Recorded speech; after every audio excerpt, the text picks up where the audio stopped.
Bien, vamos a hablar del metabolismo del calcio y lo, lo, lo primero es un recuerdo básico, ¿no? Fisiológico que tenemos que hacer del control y el metabolismo del calcio en la sangre.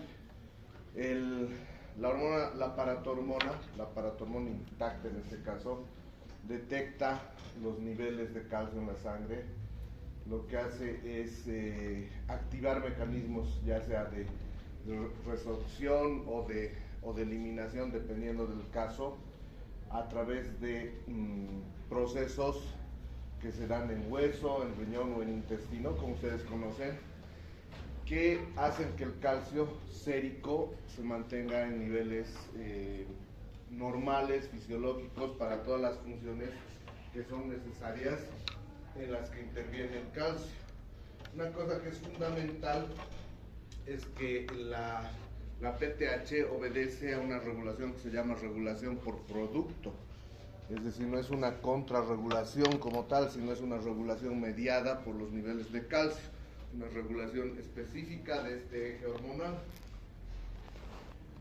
Entonces, el calcio extracelular condiciona tanto la absorción como la disminución de la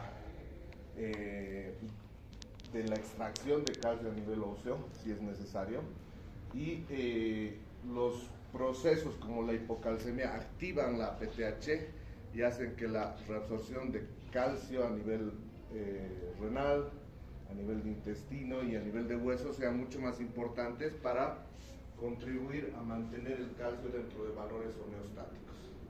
Otra cosa que es importante en cuanto al metabolismo del calcio es que el 90% del calcio se encuentra unido a albúmina, y lo que hay que hacer cuando uno mide el calcio, para tener una idea del calcio que realmente es calcio efectivo biológicamente, es corregir el calcio a través del nivel de albúmina del paciente.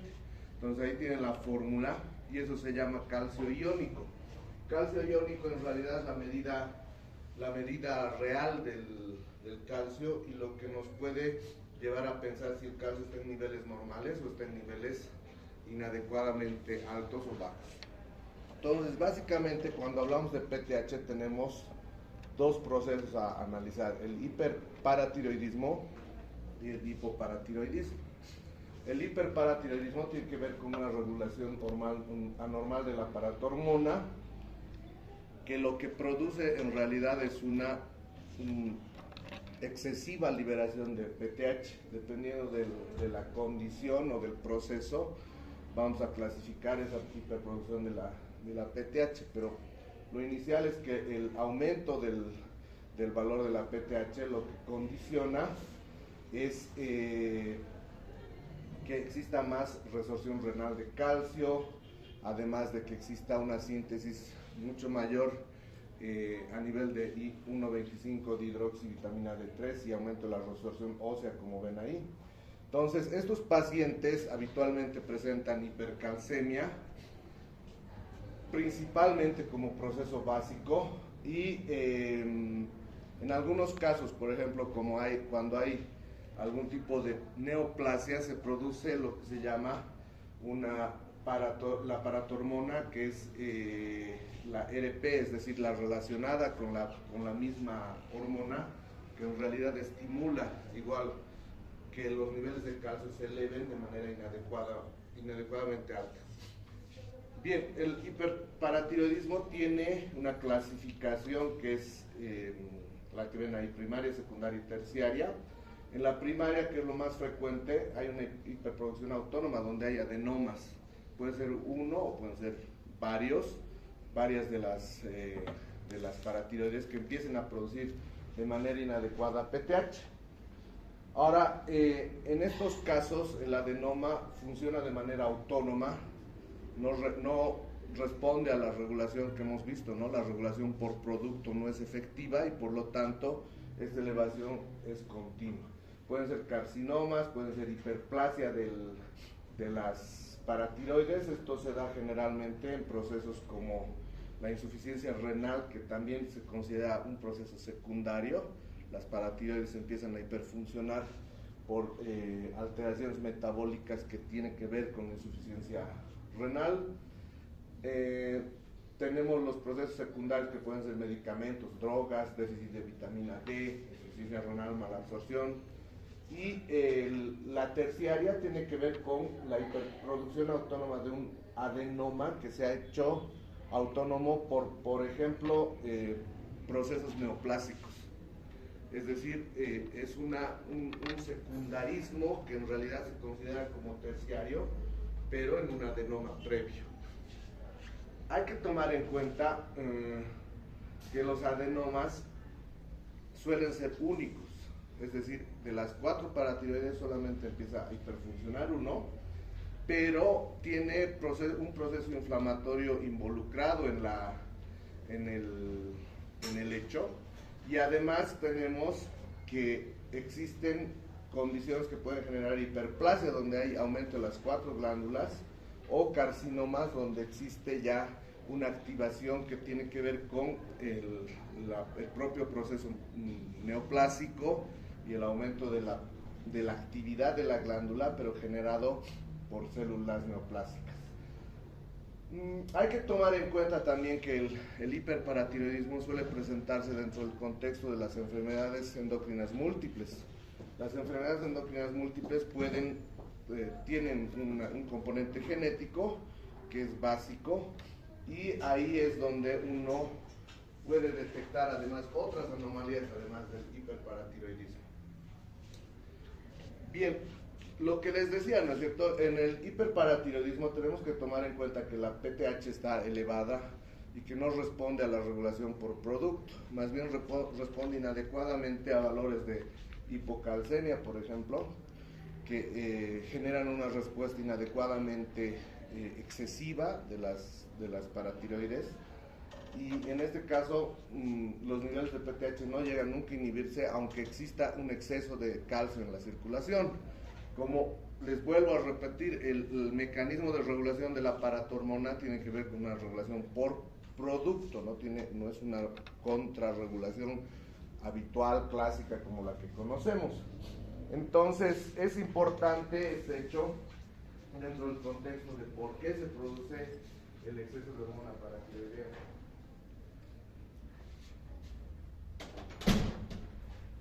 Pero la síntesis transcripcional, es decir, la síntesis determinada por condiciones genéticas, es normal. ¿Cuál es la clínica del hiperparatiroidismo? Tenemos pacientes que en su mayor parte son asintomáticos. No hay sintomatología apreciable, pero podemos tener pacientes con hipertensión, con litiasis renal, de origen poco claro, con osteoporosis. Y cuando los pacientes ya están sintomáticos, generalmente de lo que se trata es de procesos que no llevan a pensar que hay hiperparatiroidismo, ¿no es cierto? Por ejemplo, poliuria, deshidratación, litiasis cálcica. La presencia de insuficiencia renal puede ser un proceso importante, pero por una alteración de la PTH, pero ya crónica. Hipertensión, refractaria al tratamiento. Una cosa que también se presenta es dolor y deformación ósea, es decir, que hay una alteración a nivel ya de la estructura del hueso, pero cuando el hiperparatiroidismo es un proceso ya avanzado, debilidad, atrofia muscular. Tenemos manifestaciones neuromusculares, vamos a tener además alteraciones del estado de conciencia en estadios avanzados, y eso está condicionado no por la PTH, sino por la hipercalcemia, ¿no es cierto? Por los niveles elevados de calcio a nivel sérico. Podemos tener calcificaciones a nivel corneal, uñas quebradizas, úlcera péptica, pancreatitis, y también podemos tener depresión y a veces psicosis, aunque esa relación es dudosa. Cuando es una crisis hipercalcémica, se va a acompañar de dolor abdominal, náuseas, vómitos, deshidratación, confusión, se va a confundir con un abdomen agudo, quirúrgico a veces. Y hay siempre un factor precipitante, es decir, en todos los procesos que son urgencias endocrinas, habitualmente hay un factor precipitante que tiene que ver con una infección, por ejemplo, subyacente, o con un factor estresante en el contexto del paciente, con una fractura, una infección severa, sepsis.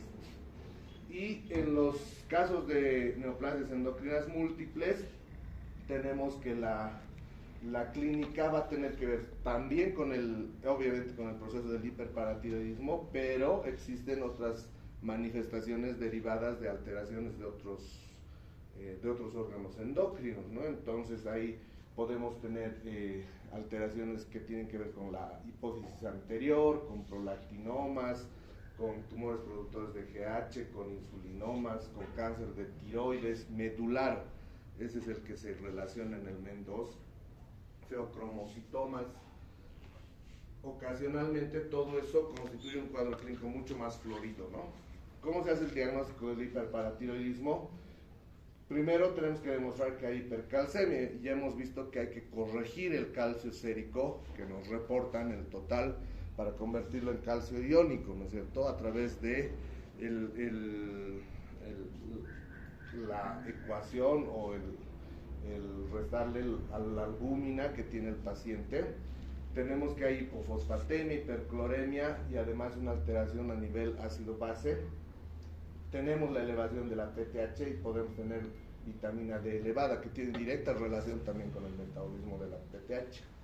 Ahora bien, si nosotros sospechamos hiperparatiroidismo primario, ¿cuál es la primera aproximación que vamos a tener? Vamos a pensar que es un adenoma productor de hormona paratiroidea, es decir, un adenoma en alguna de las paratiroides. Entonces lo que se hace son estudios de imagen para tratar de encontrar el problema, ¿no es cierto? Para tratar de encontrar la paratiroides que está funcionando inadecuado. Una buena ecografía puede lograr esto, pero es muy difícil, depende del operador y de la calidad del ecógrafo, en todo caso, el aparato, ¿no? Para poder encontrar esa masa hipodensa posterior a la tiroides. Se hace en realidad el estudio, el gold estándar es una gammagrafía con un medio de contraste, que es un medio de contraste radioactivo, que es la más indicada. Y en caso de que se sospeche que es realmente una masa en paratiroides y se realiza una cirugía, se hacen tomografías resonantes del cuello o una tomografía por emisión de positrones. Ahora bien, hay que tomar en cuenta que generalmente los hiperparatiroidismos están acompañados de lesiones óseas que tienen que ver con la resorción inadecuada a nivel del hueso por la activación de la PTH, ¿sí? Entonces, existen signos lesiones radiológicas que son visibles. La osteoartritis fibrosa es la característica en estos casos, con estos signos que ven ahí, ¿no? Resorción superióstica, quistes óseos, osteoclastomas, calcificaciones extraóseas y en la mayoría de los casos osteoporosis. Entonces, cuando uno encuentra, por si acaso, la osteoporosis no se diagnostica a través de rayos X, ¿no es cierto? Entonces, hay lesiones sugestivas de osteoporosis. Es decir, podemos ver que hay disminución de la densidad a nivel del hueso, pero no estoy diciendo que radiológicamente se diagnostique osteoporosis. Por si acaso, el doctor ya ha dicho que se diagnostica osteoporosis. Ya los conozco. Entonces lo que hay que considerar es que todas estas alteraciones, las fracturas patológicas, por ejemplo, porque puede haber fracturas patológicas incluso indoloras si se encuentran en un estudio radiológico, la nefrocalcinosis, la presencia de cálculos, esta lesión que es característica del hiperparatiroidismo o incluso de algunas lesiones asociadas con el hiperparatiroidismo, el cráneo en sal y pimienta, ¿no? Con esa característica de punteado, los quistes óseos, todo esto nos lleva a pensar que hay osteoartritis fibrosa que está condicionada por hiperparatiroidismo. ¿Listo? Bien, ¿cómo nosotros diagnosticamos osteoporosis? A través de la densitometría. La densitometría es el estudio de elección para osteoporosis. Se hace dos tomas, una toma a nivel de la cadera y una toma a nivel de la columna lumbar, y ahí se compara la densidad ósea de un adulto normal con el paciente, ¿no? Entonces ahí se saca un score, donde si el score nos da por debajo del umbral considerado normal, va a ser una osteoporosis. Podemos encontrar osteopenia o osteoporosis. Esto solamente viene a colación de que es un estudio que se puede pedir para discernir si existe realmente la activación de la hormona paratiroides, es decir, hiperparatiroidismo primario. Este es el estudio en realidad de elección. Lo que se hace es utilizar un medio de contraste que solamente es captado a nivel de tiroides y paratiroides.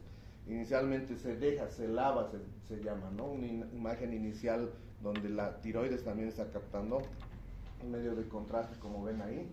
Pero luego, después de 2 horas, se vuelve a hacer una toma y suele quedar el medio de contraste solamente en la paratiroides hiperfuncionante, como ven ahí, ¿no es cierto? Claramente se nota.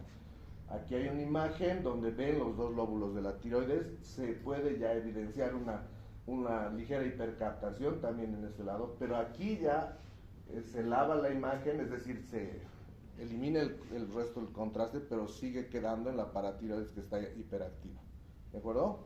Entonces este es el estudio de elección que se tiene para nosotros saber que la paratiroides es hiperfuncionante. La ecografía, como les decía, es muy compleja en cuanto a la técnica. Tiene que ser un operador muy experto para poder encontrar que por detrás de la tiroides existe una masa que pueda corresponder a una masa que corresponda a una glándula paratiroidea. Entonces es un método que, si bien puede ser efectivo, es mucho menos, se realiza mucho menos que la gammagrafía con contraste radioactivo. Bien, a ver, entonces nosotros tenemos un paciente que tiene todas las características de hiperparatiroidismo, principalmente. ¿Cómo vienen los pacientes a consulta? Habitualmente son pacientes que tienen litiasis renal, que tienen osteoporosis, que tienen lesiones óseas, que tienen insuficiencia renal por el calcio excesivo a nivel sérico, ¿no? Entonces estos pacientes se los estudia, se les hace los exámenes, y si tenemos, digamos, una buena respuesta a nivel de los exámenes para encontrar una paratiroides hiperfuncionante, ya tenemos la solución. ¿Qué es lo que se hace con esa paratiroides hiperfuncionante? Se hace una cirugía, una adenectomía, ¿no es cierto? Se saca esa paratiroides, y si tenemos hiperplasia, hemos visto, en la hiperplasia las 4 son hiperfuncionantes, ese es el problema. Entonces hay que sacar las 4 y dejar una para evitar el hipoparatiroidismo postoperatorio, que puede ser muy severo. Entonces es importante tomar en cuenta que cuando se hace una cirugía de este tipo, la hipocalcemia va a ser un hecho postoperatorio y puede ser un proceso muy importante que condicione complicaciones en el paciente severas. Entonces hay que estar preparado para eso, ¿no es cierto? A ver, ¿cuáles son las indicaciones de cirugía para el hiperparatiroidismo? Que la calcemia esté 1 miligramo por encima del límite alto, el clérix de creatinina, lo tienen ahí, menos de 60 ml por minuto, que haya osteoporosis en varones, que no debería presentarse, o en mujeres perimenopáusicas, en cuanto al T-score principalmente. El CT-score se utiliza un poco menos, no es más tan utilizado, digamos, en cuanto a criterios de diagnóstico, y que las manifestaciones clínicas se presenten en pacientes menores de 50 años. Entonces, aquí hay que tomar en cuenta que la hipercalcemia sostenida, lo que va a producir como proceso final casi siempre va a ser insuficiencia renal crónica. Entonces, es lo que se trata de evitar en todo caso, ¿no? Y todas las lesiones derivadas de la hipercalcemia, es decir, o más bien de la resorción del calcio a nivel óseo, por ejemplo. ¿De acuerdo? Entonces es importante tomar en cuenta esa situación. Cuando el paciente es un paciente con hiperparatiroidismo e hipercalcemia, suele presentar crisis hipercalcémica, dependiendo de la situación clínica y de algunas condicionantes, por ejemplo, que el paciente tenga una infección o que tenga un periodo de estrés sostenido físico, psicológico importante, puede hacer crisis hipercalcémica. En estos casos, ahí ven lo que se hace al respecto, ¿no? Y sobrehidratar al paciente, tratar de forzar la diuresis, utilizar solendronato en infusión, utilizar corticoides, principalmente si estamos pensando que el proceso tiene que ver con la proteína parecida a la PTH, que les he dicho al principio, ¿no es cierto? Los tumores, los cánceres pueden producir una proteína parecida a la PTH que actúa como PTH, y la hipercalcemia a veces es un dato de malignidad, es decir, la hipercalcemia puede ser un dato, se comporta como un dato clínico paraneoplásico, ¿sí? Entonces, esta producción inadecuada puede ser, digamos, regulada parcialmente con corticoides. Y cuando tenemos a pacientes con hipercalcemia crónica sintomáticos, igual la hidratación profusa, furosemida, bifosfonatos y un calcio mimético para evitar la producción inadecuada de calcio, es decir, la resorción inadecuada de calcio. Bien, entonces cuando hacemos el diagnóstico diferencial tenemos el hiperparatiroidismo primario como el más común, pero también hay que diferenciarlo de la hipercalcemia maligna, ¿no es cierto? Del tumor que está produciendo la proteína parecida a la PTH, en realidad actúa como PTH. Tenemos que enfermedades como la sarcoidosis u otras enfermedades granulomatosas pueden producir hipercalcemia. Hay endocrinopatías como el hipertiroidismo, el Addison, los bipomas, el feocromocitoma y la acromegalia que pueden tener datos clínicos parecidos. Algún tipo de drogas en exceso, ¿no es cierto?, de medicamentos en realidad en exceso, como suplementos de vitamina A o vitamina D, pueden condicionar también la hipercalcemia, las tiazidas, el litio, los estrógenos.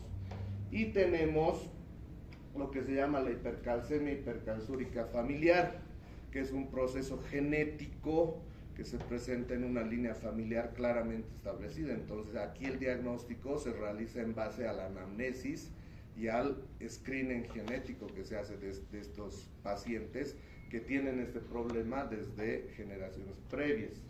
También la deshidratación, la inmovilización prolongada, la insuficiencia renal aguda pueden producir hipercalcemia. Existe lo que se llama la hipercalcemia idiopática del niño, que es un proceso reversible y que tiene un tiempo de evolución determinado. La nutrición parenteral y los pacientes que están en terapia intensiva, los pacientes críticamente enfermos, también pueden hacer episodios de hipercalcemia. Entonces, todos son estos diagnósticos diferenciales, ¿de acuerdo? Es importante entonces determinar si este proceso tiene que ver ya con un hiperparatiroidismo establecido primario, donde podemos hacer algo terapéutico al respecto, o estos diagnósticos diferenciales están presentes en ese momento. La hipercalcemia maligna es muy subdiagnosticada porque se trata de todos los procesos, o no todos los procesos, varios procesos que son malignos, como procesos hematológicos, linfoma, mieloma, leucemia. Y aquí tienen que considerar, por ejemplo, en el mieloma, a veces una de las manifestaciones iniciales es la fractura patológica, fracturas patológicas que presenta el paciente que está asintomático, y cuando se hace ya el despistaje del proceso se encuentra que hay hiperparatiroidismo secundario en realidad al mieloma, no es un proceso primario, ¿de acuerdo? Tenemos procesos como neoplasias de mama o de pulmón, y aquí, ¿qué es lo que sucede? Hay una gran liberación de mediadores de la inflamación, además de producción inadecuada de vitamina D, es decir, metabolización de vitamina D, y los tumores sólidos producen la proteína parecida a la PTH, lo que les decía. Entonces es una condición en la que esta proteína actúa como PTH y estimula la producción, o más bien la resorción, el metabolismo del calcio de la misma manera. Por eso tenemos calcio elevado, pero con PTH baja, la PTH real, digamos, ¿no es cierto? La PTH intacta. Pero lo que está produciendo el problema es la proteína parecida a la PTH. Entonces ahí el tratamiento siempre es hidratación profusa, forzar diuresis, corticoides, algunos medicamentos para producir la quelación del calcio excesivo, la mitramicina, los difosfonatos, y tratar la causa básica, ¿no? Es decir, la neoplasia básica. Bien, en todo caso, cuando nosotros hacemos el algoritmo, es una R de más, por si acaso, no vamos a estar criticando ya, no es algoritmo, es algoritmo. Hacemos el calcio corregido, como hemos visto, y vemos si hay PTH elevada o si hay PTH baja. Si hay PTH elevada, medimos calciuria. Si esta está elevada, tenemos hiperparatiroidismo. Si está baja, tenemos una hipercalcemia hipocalciúrica familiar. Si la PTH está baja, hay que pensar en cáncer, hipertiroidismo, medicamentos que produzcan el problema, enfermedades granulomatosas u otras causas que puedan ocasionar, como el paciente crítico hemos visto, ¿no es cierto?, como deshidratación importante. Entonces, esa es la manera de enfocar estos procesos que tienen que ver con la PTH. Bien, luego tenemos lo contrario, que es el hipoparatiroidismo, que conceptualmente, ¿qué es? Son procesos condicionados por la existencia de hipocalcemia e hiperfosfatemia. Y aquí, ¿qué existe? Una deficiencia de producción de PTH o resistencia a la acción a nivel periférico de la PTH, cualquiera de los dos problemas, ¿no es cierto? Generalmente estamos hablando de que la PTH está disminuida. Tenemos en la clasificación el hipoparatiroidismo primario, que es el neonatal persistente, o que el individuo nazca sin paratiroides, es decir, que tenga una aplasia de las paratiroides. Y tenemos también, como en todo, bueno, en varios aspectos de la medicina, lo que se denomina idiopático, ¿no? Donde no encontramos una causa clara de por qué se produce el hipoparatiroidismo. A nivel adquirido, ¿qué tenemos? Principalmente la cirugía. A ver, aquí es importante tomar en cuenta que la cirugía no necesariamente es una cirugía de paratiroides, generalmente es una tiroidectomía total, donde se hace la tiroidectomía total y accidentalmente, o porque no se pueden identificar adecuadamente, se llevan las paratiroides. El cirujano extrae las paratiroides cuando hace una tiroidectomía total. Entonces, ese es el caso más común, digamos, ¿no?, de hipoparatiroidismo, que produce un proceso que puede ser permanente. Que el paciente reciba radiación, que tengamos hemocromatosis o enfermedad de Wilson, sarcoidosis, amiloidosis, o que haya neoplasias que infiltren las paratiroides e impidan su funcionamiento normal. Ahora, existe lo que se llama hipoparatiroidismo reversible o funcional. Cuando el paciente tiene, por ejemplo, déficit de magnesio, puede ocurrir. Cuando nace el hijo de una madre hiperparatiroidea y no tiene todavía una adecuada función paratiroidea propia, ¿no es cierto? Esto es un hecho, que la paratormona excesiva de la madre condiciona que el niño, digamos, no tenga una producción propia adecuada de hormona paratiroidea. Eso es lógico, ¿no es cierto?, porque no necesita en ese momento. O cirugía del hiperparatiroidismo. A ver, a veces cuando se operan la tiroides o las paratiroides mismas, puede haber hipocalcemia o hipoparatiroidismo que es reversible, es decir, que es transitorio, que dura unos días. Lo que se llama es que lo que se dice es que las paratiroides quedan atontadas, ese es el término que se utiliza, en inglés es otro, ¿no es cierto?, pero es más o menos la traducción. Entonces, quedan sin función por unos días y luego vuelven a funcionar. ¿Por qué? Porque se las ha tocado, porque se las ha lesionado parcialmente, porque están sufriendo un proceso inflamatorio. Cuando esto deja de estar presente, entonces vuelve el funcionamiento normal de las glándulas que quedan, ¿no?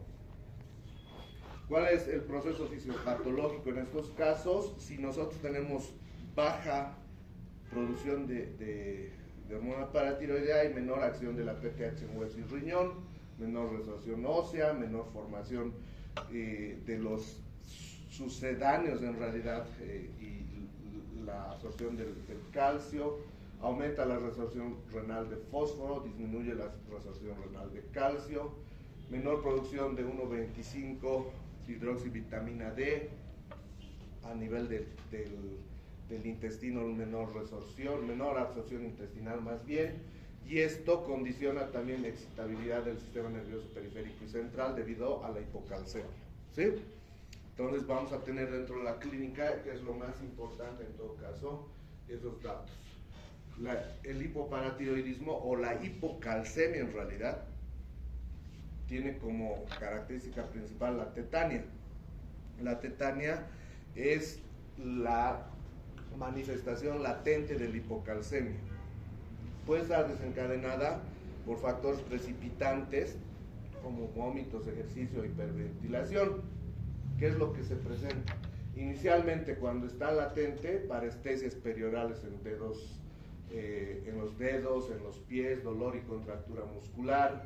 Y nosotros utilizamos lo que se llaman las maniobras para poner de manifiesto la tetania, Chopstick, Trousseau, el espasmo carpopedal.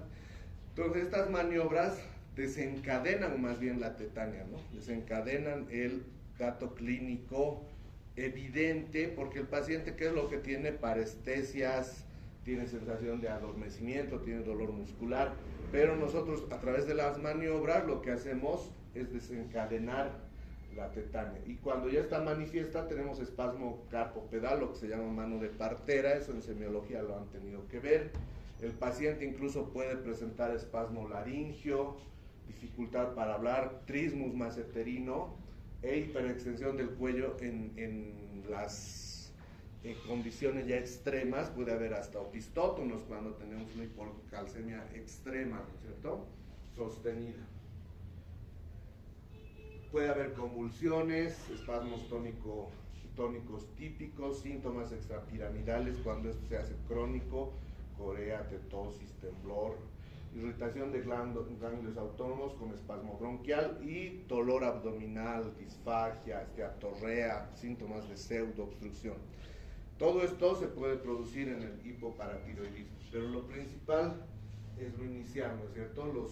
Las alteraciones que tenemos con hipocalcemia, la contractura muscular, el trismus y la sensación de parestesias del paciente. Si este es un proceso que se presenta desde la primera infancia, desde los primeros años y no se revierte, podemos tener retraso mental, puede haber síndrome maníaco-depresivo, demencia, psicosis, alteraciones psíquicas profundas, cataratas a nivel subcapsular, papiledema.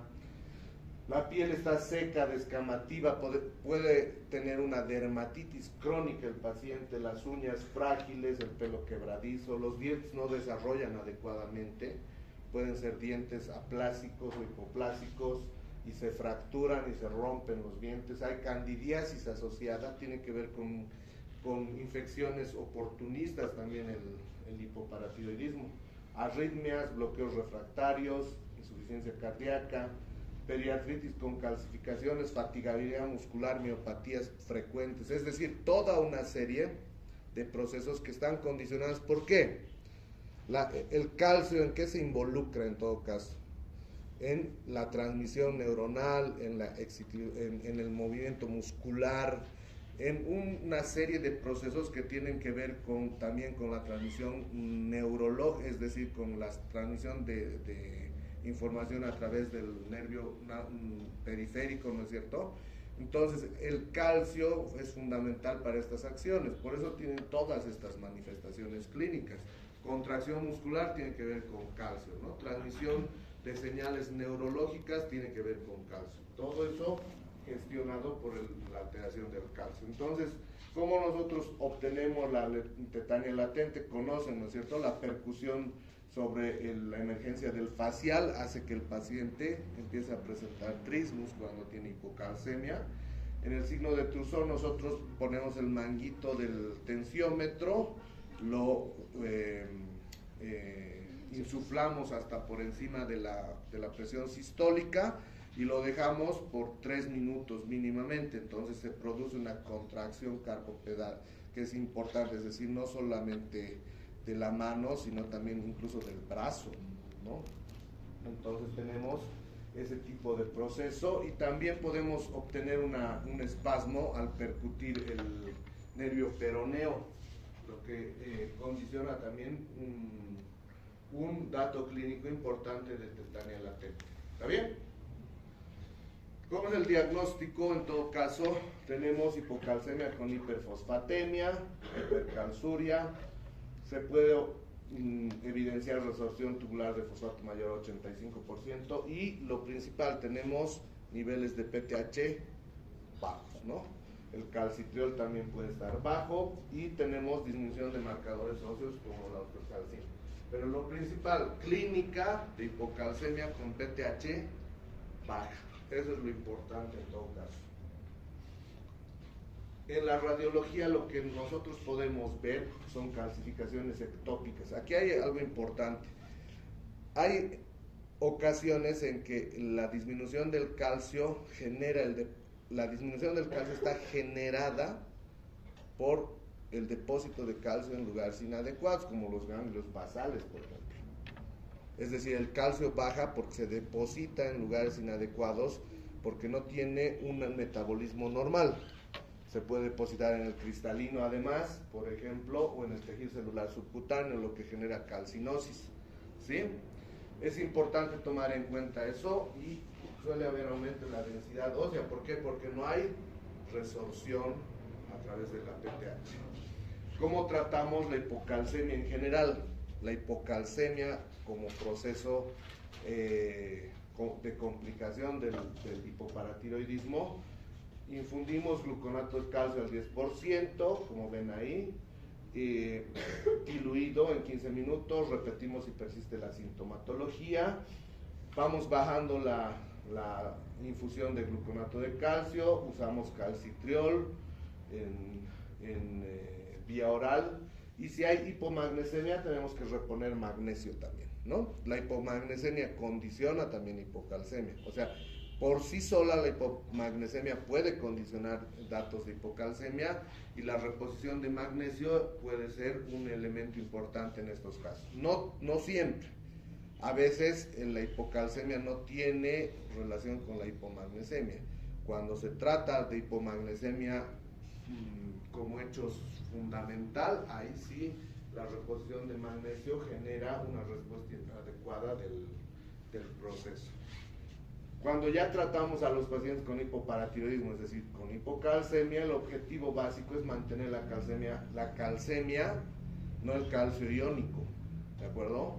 Estamos hablando del calcio total que nos reportan del calcio sérico, entre 8 y 8.5 miligramos por decilitro.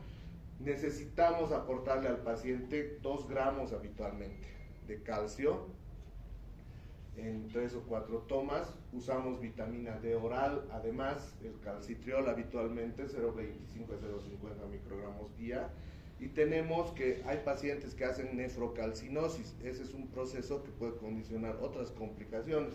Se usa teriparatida, que es un análogo de la PTH en caso de nefrocalcinosis. Bien, es importante tomar en cuenta que a veces el proporcionar calcio al paciente no es suficiente y hay pacientes con crisis hipocalcémica que requieren calcio por vía endovenosa de manera periódica. Entonces, el mantenimiento del calcio a nivel con niveles séricos adecuados es fundamental para que estos pacientes no sean sintomáticos. Y una cosa que es básica es que el carbonato de calcio es el que tiene mejor absorción a nivel de medicamentos, si vale el término, y si ustedes administran calcio siempre tienen que tomar en cuenta que un porcentaje grande de este calcio no se va a absorber. Vamos a tener, si administramos un gramo de calcio, probablemente la absorción sea de 300 o 400 miligramos, no más. Entonces hay que tomar en cuenta que si bien la presentación nos dice 1 gramo o 2, de ese calcio solamente se va a absorber el 30 o 40%. Entonces hay que llegar a 1 gramo o 1,5 gramos o 2 a veces, pero tomando en cuenta la absorción del calcio en el organismo del paciente. Luego tenemos lo que se llama el pseudo hipoparatiroidismo, donde lo que existe es que la PTH está bien, pero hay resistencia periférica a la acción de la PTH. Esto tiene que ver con alteraciones genéticas. ¿Por qué? Porque el receptor no es adecuado. Es decir, el receptor no tiene la configuración específica para recibir a la PTH y que esta cumpla sus funciones. Entonces tenemos todas estas mutaciones del receptor, como ven ahí, que son de varios tipos, que pueden producir lo que se llama la osteodistrofia de Albright principalmente. Y en este caso tenemos pacientes con retraso mental, talla baja, obesidad, cara redonda, cuello corto, bradictilia, exocitosis, calcificaciones ectópicas, hipocalcemia, pero con PTH normal, es decir, la PTH se produce de manera normal. El problema es que la PTH no está siendo utilizada de manera adecuada. Entonces hay hipocalcemia, hiperfosfatemia, hipocalciuria. Puede haber PTH normal o alta y la vitamina D no responde a la PTH. Entonces, el tratamiento se basa en un tratamiento que se realiza como en el hipoparatiroidismo, pero en mayor dosis. Estas son las características de la osteodistrofia, como ven ahí, cara redonda, las alteraciones óseas, los huesos de las manos que no desarrollan de manera normal. Y en la etiología de este tipo de hipocalcemias crónicas hay que determinar primero si tenemos una hipocalcemia hipocalciúrica, si tenemos una hipocalcemia que no responde a la PTH, como en el déficit de la vitamina D, la insuficiencia renal crónica, la resistencia a la PTH que hemos visto hace un momento, el pseudo hipoparatiroidismo, la hipomagnesemia, o si tenemos lo que sería más fácil de diagnosticar, ¿no? Un hipoparatiroidismo con PTH baja y calcio bajo, ¿no es cierto? ¿Está bien? ¿Soquetines? Bien, ¿qué hora es? Pues, no duerman, pues. Ahorita los voy a despertar. Los voy a trotar ahorita. Bien, tenemos otros procesos que tienen que ver con el metabolismo del calcio y la vitamina D. El metabolismo del calcio está directamente relacionado con el metabolismo de la vitamina D y del fósforo, ¿no es cierto? Entonces tenemos el déficit de vitamina D, ahí tenemos lo que se llama raquitismo. El raquitismo se presenta cuando el paciente tiene déficit de vitamina D antes de terminar el crecimiento y desarrollo. Aquí tienen deformaciones óseas, principalmente huesos arqueados y la disminución de la talla. Hay elevación de fosfatasa alcalina con calcio normal, pero vitamina D baja. Podemos encontrar datos clínicos y radiológicos como el rosario raquítico, aquí a nivel del tórax. Tenemos la epífisis desflecadas en copa y menor masa ósea del paciente. Tenemos la osteomalacia, que esta se presenta después del cierre epifisial, es decir, en pacientes adultos. Hay dolor óseo, atrofia muscular, fracturas patológicas, hay menor densidad ósea y aquí hay un déficit de vitamina D.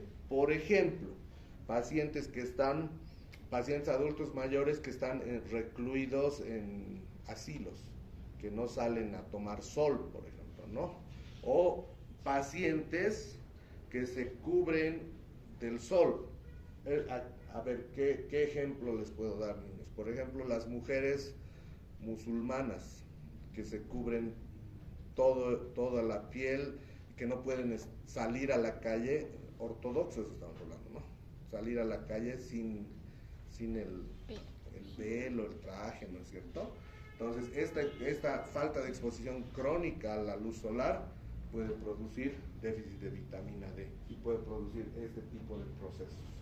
Luego tenemos pérdida de vitamina D por medicamentos como los barbitúricos o alteraciones a nivel biliar, hepatopatías que condicionan alteraciones del metabolismo de la vitamina D, alteraciones como nefropatías que también condicionan alteraciones del metabolismo de la vitamina D, o lo que se llama resistencia a la vitamina D por mutación del receptor. Muchísimo más raro. ¿Qué es lo más común de ver? Déficit de vitamina D.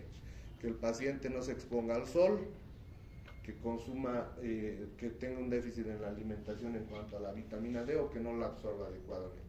Pero una cosa que es importante es que no es suficiente la cantidad de vitamina D que nosotros consumimos en la dieta, sino que tiene que haber metabolización a través de la exposición al sol. Es decir, ahí es fundamental el sol para que la vitamina D tenga los cambios bioquímicos específicos para convertirse en un elemento biológicamente activo, ¿no es cierto? Entonces, la exposición al sol es fundamental para este hecho. Bien, a ver, respiren, niños. Esto es lo último. A ver, respiren o nos vamos y ya no hacemos osteoporosis. ¿No? ¿Nos vamos? ¿Respiran o nos vamos? Ya, vamos a hablar de osteoporosis. Les voy a dar algunas premisas fundamentales. La osteoporosis es una enfermedad que se denomina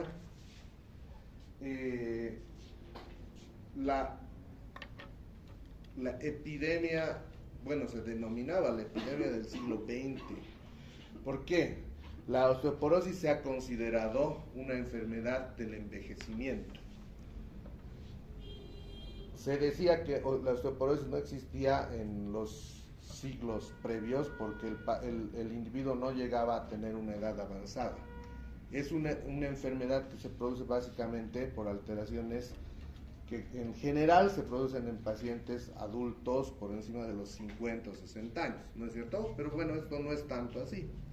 Ahora bien, la osteoporosis, ¿qué característica tiene? Ustedes saben que el hueso es una estructura en realidad no es una estructura inerte, es una estructura cambiante, es una estructura que tiene un metabolismo muy grande, o sea, cambios metabólicos muy grandes, diarios, habituales, y que además tiene una microarquitectura que es maravillosa, pues, porque el hueso sostiene todo el peso del cuerpo y tiene una composición, una arquitectura que permite que sea resistente a muchísimos procesos que afectan su estabilidad o incluso su continuidad como estructura anatómica, ¿no es cierto?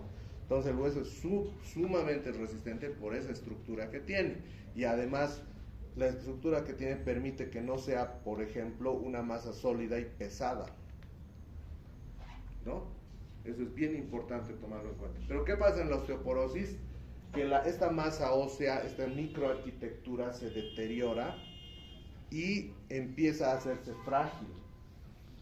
Y esta fragilidad condiciona que el hueso pueda romperse, pueda fracturarse, ¿sí? Entonces la osteoporosis es eso, ¿no? La disminución de la masa ósea, el deterioro de la microarquitectura y la afectación por factores generalmente externos, por presiones externas, de la disrupción del hueso con fracturas patológicas. Ahora, ¿qué es lo que sucede? El que te fractures un hueso cuando eres joven probablemente no sea mucho problema, porque tu juventud, tu vitalidad van a hacer que puedas mejorar rápidamente, que puedas superar ese proceso y que con ejercicio, fisioterapia, recuperes la movilidad por completo. Pero en un paciente adulto mayor, una fractura, principalmente de cadera, genera una serie de complicaciones serias que hacen, por ejemplo, que al año un gran porcentaje de pacientes que se fracturan la cadera lleguen a fallecer, pero no porque se han fracturado la cadera, sino por las complicaciones derivadas de la inmovilidad, de los procesos que genera el estar o ser sometidos a una cirugía, o finalmente que el paciente no se puede movilizar de manera adecuada, lo que hace que condicione otros procesos que aceleran su deterioro. Entonces hay que tomar en cuenta una cosa fundamental. Hasta cierta etapa de la vida, el envejecimiento del hueso tiene que ver con factores hormonales, con factores como la masa muscular y como la estructura ósea que se obtiene hasta los 20, 22 años aproximadamente. Entonces, el cómo esté tu masa ósea hasta esa edad determina cómo la vas a pasar cuando tengas 60. ¿De acuerdo? Una cosa que es fundamental es que los hombres se fracturan mucho menos que las mujeres. Pero estamos hablando de, dependiendo de la edad, los hombres están mucho más expuestos a procesos de fracturas o traumas en edades medias de la vida, ¿no es cierto? Pero posteriormente, después de la menopausia, las mujeres están mucho más expuestas a las fracturas por condiciones hormonales. Entonces, tenemos que tomar en cuenta una cosa fundamental. Los hombres tienen un mayor pico de masa ósea y una estructura ósea mucho más importante, es decir, una densidad ósea mucho mejor que las mujeres, condicionada por la masa muscular principalmente. La disminución de la concentración, es decir, la disminución de la masa ósea está determinada también por los procesos hormonales y es más lenta en los hombres. Y en las mujeres el problema es ese, que alcanzan un menor pico de masa ósea generalmente, hasta donde deberían alcanzarlo, y la estructura ósea es mucho más frágil. Y la menopausia induce un recambio óseo acelerado. La protección estrogénica que tenían disminuye y por lo tanto el hueso se hace mucho más frágil después de los 50 años. Entonces hay pérdida del número trabecular, adelgazamiento cortical y porosidad cortical aumentada, y son factores mucho más desfavorables para inducir osteoporosis en las mujeres. Entonces las mujeres tienen muchas más posibilidades de hacer osteoporosis.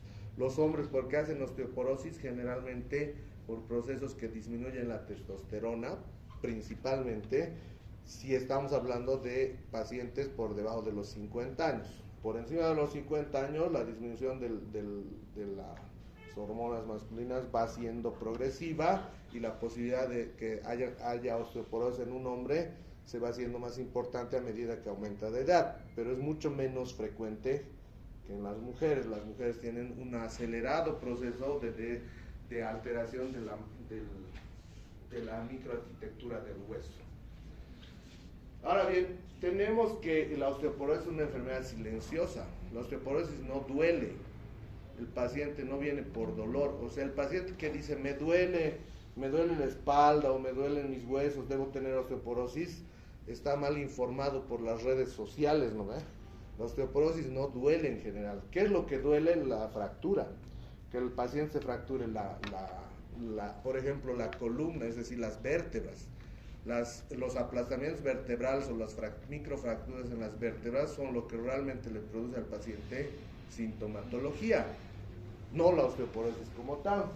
Entonces hay que tomar en cuenta que existen riesgos modificables y no modificables que tienen que revisar la escala FRAX de riesgos. Ahí están medicamentos, inactividad física, la masa ósea, la edad del paciente, el género del paciente, el consumo, por ejemplo, el fumar o también el uso de corticoides. Todo eso tiene que ver con factores de riesgo que algunos son modificables y otros no.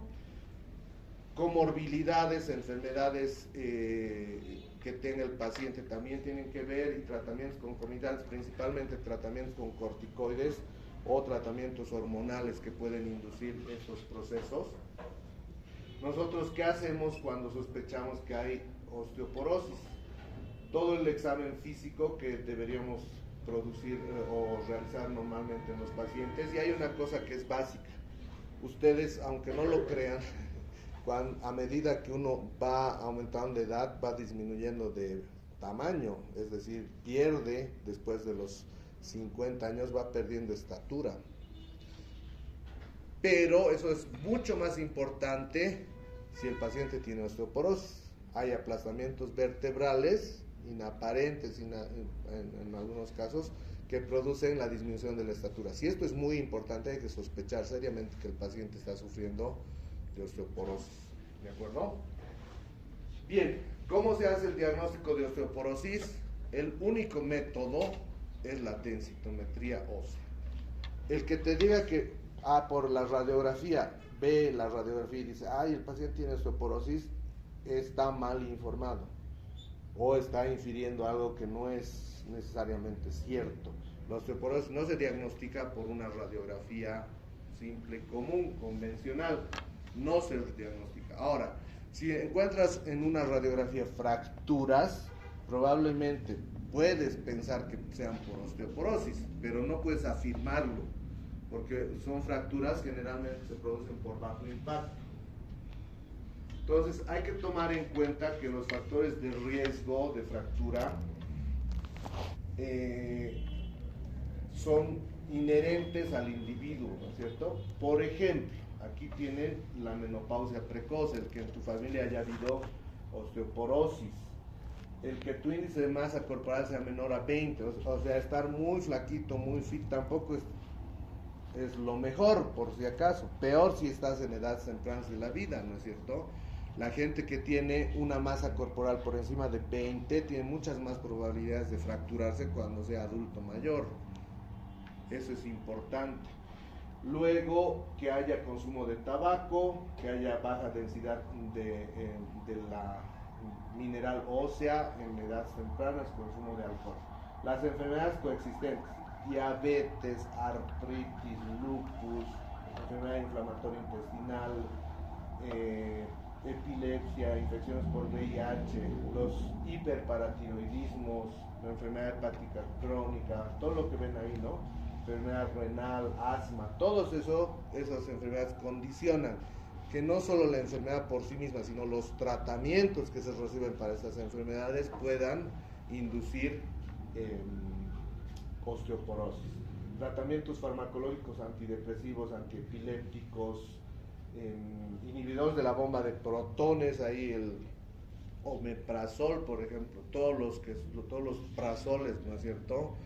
De manera crónica, usados de manera crónica, pueden inducir principalmente quienes los glucocorticoides orales, los antidiabéticos denominados diazolidinedionas, que son, actualmente solamente tenemos la pioglitazona, ¿no? Antes era la rosiglitazona, además, son medicamentos que pueden inducir osteoporosis también. Entonces, cuando nosotros sospechamos, tenemos todo este contexto y tenemos un paciente que está con sospecha de osteoporosis, ¿qué hacemos? Hacemos densitometría ósea. Si el paciente tiene una densitometría ósea donde se demuestra que hay un T-score por debajo de 2.5, desviaciones estándar, entonces ese paciente tiene osteoporosis, ¿sí? Ya sea en la cadera o en la columna lumbar. En cualquiera de los dos lugares el diagnóstico de osteoporosis está establecido. Cuando tenemos un T-score entre 1.1 y 2.5, eso es osteopenia. Y la osteopenia es un paso previo a la osteoporosis. Eso significa que la densidad mineral ósea ha disminuido de manera importante. ¿De acuerdo? ¿Cuándo indican ustedes densitometría? Cuando hay sospecha de osteoporosis.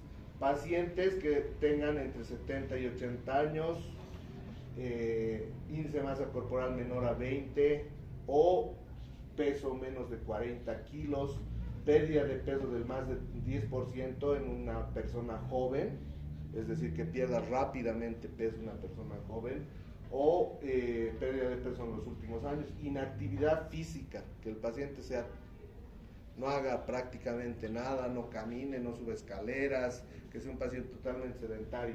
el que el paciente use corticosteroides, tratamiento con anticonvulsivantes, que tenga hiperparatiroidismo, diabetes 1, anorexia, pacientes con gastrectomía, que tengan anemia perniciosa o que se detecten fracturas previas, generalmente fracturas con traumatismos mínimos o fracturas a repetición.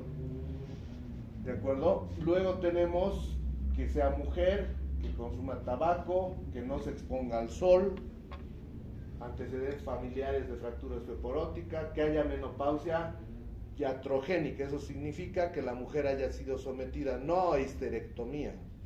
Hay gente que piensa que la histerectomía produce, o sea, obviamente va a producir que no haya menstruaciones, ¿no ve?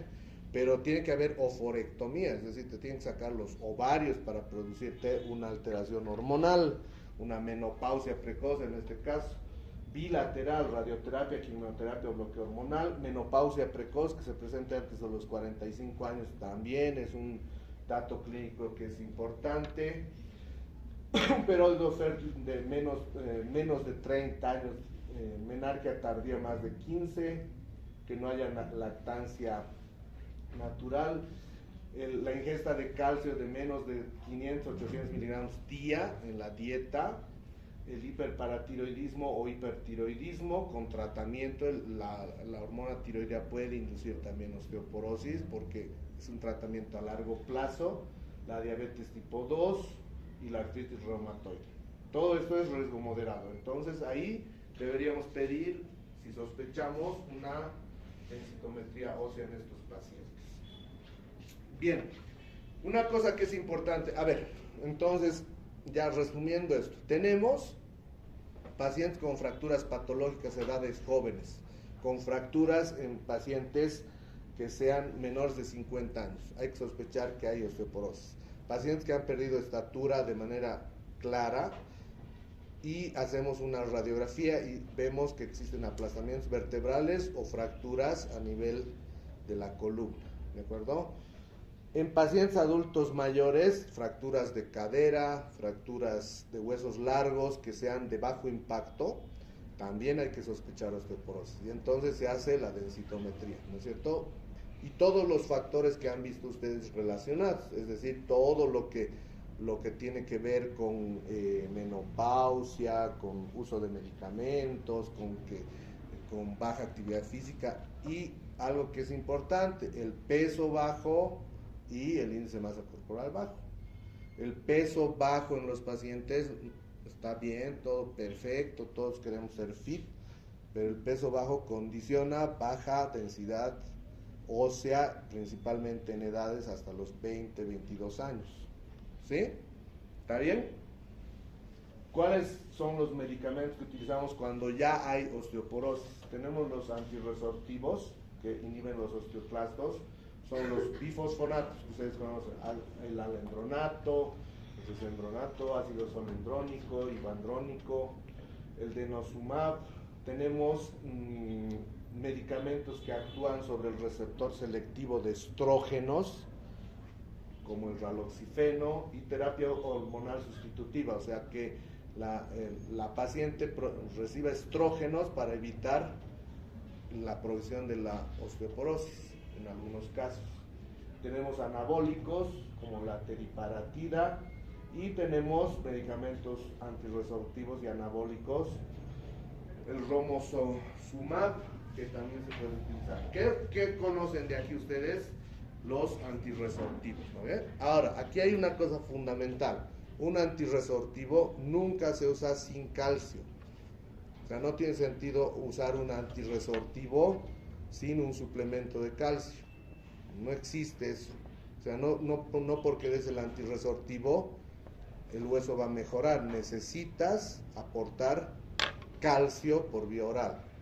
Entonces, ese es el tratamiento. Y cuando tienes osteopenia, no usas antirresortivos, utilizas calcio. ¿Sí? ¿Está bien? ¿Está claro? Los antirresortivos solos no sirven para nada, por si acaso. A ver, ¿cuál es la eficacia de los fármacos para reducir las fracturas? Ahí tienen la prevención primaria, es decir, hemos detectado un paciente con osteoporosis, pero que no se ha fracturado aún. Entonces el alendronato, el risendronato, que son los mejores, el ácido solendrónico, que hay medicamentos que se utilizan una vez por año, por si acaso, ¿no? Hay antirresortivos que se utilizan una vez por año, hay antirresortivos que son semanales, hay antirresortivos que son mensuales. Entonces, para prevención primaria ahí lo tienen. Para prevención secundaria todos sirven. Hay que tomar en cuenta el lugar también de la fractura, si es fractura vertebral o es fractura no vertebral. Entonces, si ustedes se fijan bien cuáles son los de primera elección, el alendronato y el risendronato son los principales de primera elección, ¿no? Como antirresortivos, en cualquier caso. Pero, ya les digo, siempre tienen que usar calcio de inicio, ¿no? Entonces, en el tratamiento de la osteoporosis, lo que nosotros tenemos que hacer, si tenemos un paciente con osteoporosis, queremos prevenir las fracturas en este paciente, lo primero es gestionar que el paciente haga actividad física. Si no tiene actividad física, va a persistir la posibilidad de una fractura patológica. Entonces el paciente tiene que moverse, tiene que movilizarse, hacer actividad física, subir gradas, caminar, hacer ejercicios ligeros si es un adulto mayor, lo primero. Y luego utilizar medicamentos como el alendronato o el risendronato asociados a suplementos de calcio, ¿de acuerdo? Si el paciente ya se ha fracturado, entonces lo que tenemos que hacer es utilizar básicamente el alendronato y risendronato. Si hay una osteoporosis muy grave, se utiliza teriparatida, que es, digamos, el medicamento de elección. Pero en general, ¿cuál es nuestra función? Nuestra función es prevenir, tener la idea de que existen pacientes en riesgo de osteoporosis y de fractura, y a estos pacientes en riesgo de osteoporosis, si los pillamos en osteopenia, perfecto, lo hemos hecho bien, ¿no es cierto? Porque si ya tiene osteoporosis, hemos fallado en la prevención. Si ustedes manejan pacientes diabéticos, hipertiroideos, pacientes con baja masa, es decir, con índice corporal muy bajo, pacientes que, por ejemplo, no hacen actividad física, siempre hay que sospechar la posibilidad de que tengan baja densidad mineral ósea. Entonces, el tratamiento en estos casos tiene que ver con esta aproximación. ¿Cuántos años se hace el tratamiento? El tratamiento inicial, con la mayor parte de los casos 5 años, se descansa, lo que se llama vacación terapéutica, es decir, no puedes dar indefinidamente los medicamentos. Generalmente son 5 años, con el ácido solendrónico son 3 años, y si el paciente tiene un riesgo elevado de fractura, pueden ser hasta 10 años de tratamiento con el alendronato, 7 años con el risendronato.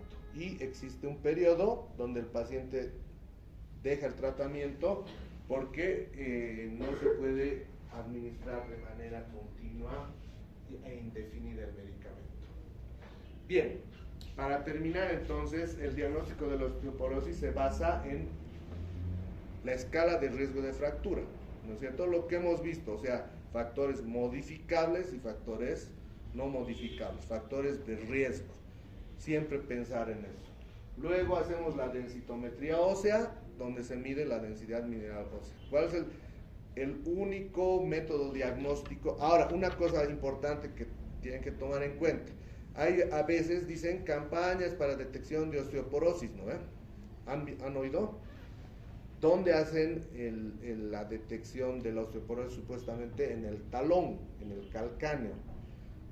¿Han visto aquí que diga que el calcáneo es un dato clínico o un dato imagenológico adecuado? No. ¿Para qué puede servir eso? Para hacer un despistaje. Es decir, digamos, ya estoy viendo que probablemente tienes aquí un problema, hazte una densitometría ósea. Pero de ninguna manera, hay pacientes que vienen y dicen, me han detectado osteoporosis en las campañas, y vienen con su resultado supuestamente del calcáneo desmineralizado, ¿no es cierto? Eso no funciona, no sirve por ese caso. Entonces tiene que ser con una densitometría ósea columna lumbar y cadera. ¿Sí? Bien, la osteoporosis primaria es una pérdida ósea posmenopáusica y después de los 50 años en hombres.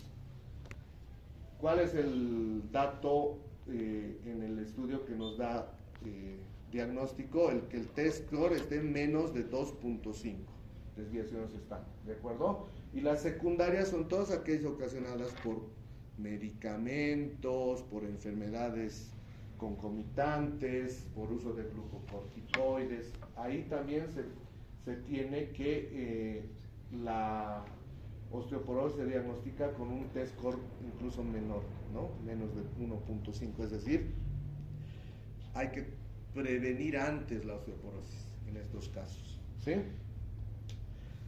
Bien, el objetivo básico que es prevenir las fracturas por fragilidad, principalmente las fracturas vertebrales y de cadera, y la prevención, como han visto con medicamentos, es o primaria o secundaria. La primaria ya tiene que ver con el uso de medicamentos como el alendronato, y la secundaria, cuando el paciente ya tiene fracturas previas, se hace también con alendronato, pero se puede utilizar también teriparatida, ¿no? Los bifosfonatos son el tratamiento de elección, especialmente el ácido alendrónico y ruisendrónico. El ácido solendrónico por vía endovenosa se utiliza de elección en algunos casos porque además es una administración anual, eso es bueno. Tenemos alternativas a los bifosfonatos, el denosumab, por ejemplo, pero también hay que añadir un bifosfonato cuando ya no utilizamos el denosumab. La teriparatida es una alternativa en osteoporosis vertebral grave y podemos utilizarla como inyección subcutánea. Y el romosumab tiene que ver con la osteoporosis posmenopáusica grave. Aquí hay que tomar en cuenta una cosa: estos medicamentos, solo los bifosfonatos te los financia el sistema de salud, es decir, en el SUS hay alendronato. En los otros seguros tienes que hacer todo un proceso de compra de alguno de estos otros medicamentos, principalmente los biológicos. Es bien difícil. Entonces, generalmente, ¿qué opción tenemos? Solamente bifosfonatos. Pero les vuelvo a repetir, los antirresortivos no se utilizan si no tienes calcio. Si no usas calcio, estás haciendo un tratamiento inadecuado, no va a resultar. Siempre tienes que utilizar calcio. ¿Listo?